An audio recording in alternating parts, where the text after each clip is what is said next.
बातमी आहे. 31 मे पर्यंत राज्यातील सर्व गड किल्ल्यांवरील अतिक्रमणे हटवण्यात येणार आहेत. या संदर्भात मुख्यमंत्री देवेंद्र फडणवीस यांनी मोठा निर्णय घेतलाय.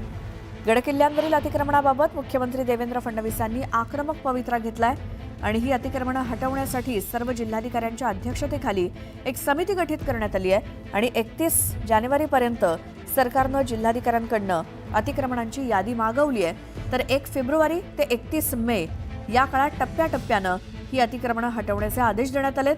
पुन्हा अतिक्रमण होऊ नये म्हणून देखील दक्षता समितीची नेमणूक करण्यात आली आहे. राज्यात केंद्र संरक्षित